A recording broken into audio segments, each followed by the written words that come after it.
Hey everybody, what's up? It's Joel, aka The Daily Guru, and it's time for another edition of Something Old, Something New.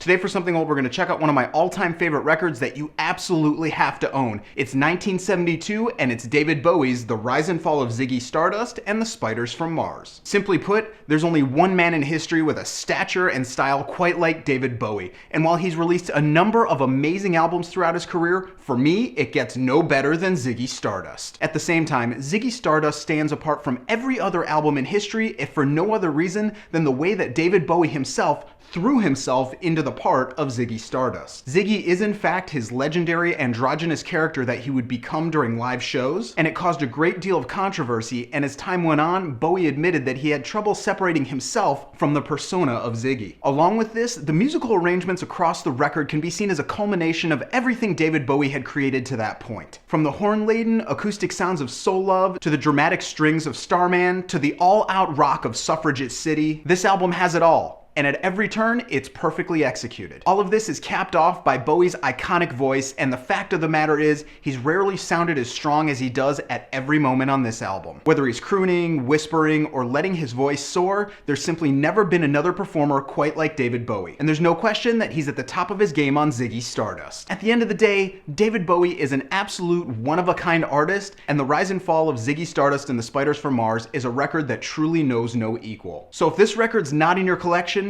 go out and change that right now. Thank me later.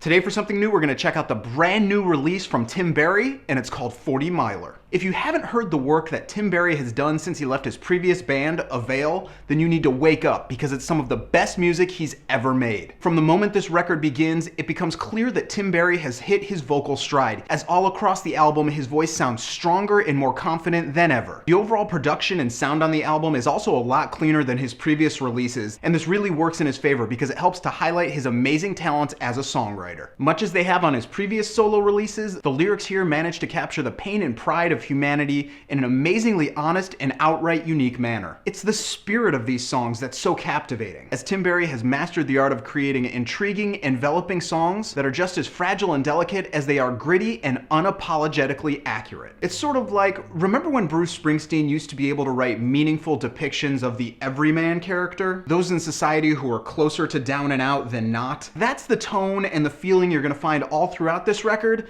and dare I say it, it sounds more authentic and real than anything The Boss ever did. And while I hate to single out just one song, I have to tip my hat to the track Fine Foods Market, as Tim Barry perfectly nails everything that's wrong with the 20-somethings in the United States these days. But at the same time, this is just one example of the superb lyricism found throughout the entire record. So if you're looking for an absolutely fantastic record filled with songs of train-hopping hobos, dark, lonely nights, and the stark reality that most people face today, or perhaps something that speaks to that side of yourself that you like to pretend doesn't exist, go grab a copy of Tim Barry's 40 Miler, because on the Buy It or Borrow It, this one's a 100% buy it. So that's what I got for you guys today. I hope you dug it. If you did, go ahead and click subscribe, go ahead and leave a comment or click like, whatever you want to do. Remember that if you leave a comment here or you share this video via my Facebook page, you're automatically entered into a contest to win at least 4 of the albums I recommend at the end of the month. If you want to email me, you can do that at thedailyguru@gmail.com, and check out my website where every single day I talk about the greatest music of all time at thedailyguru.net. You can follow me on Twitter, Facebook, and Tumblr right here, and I'll see you guys again tomorrow.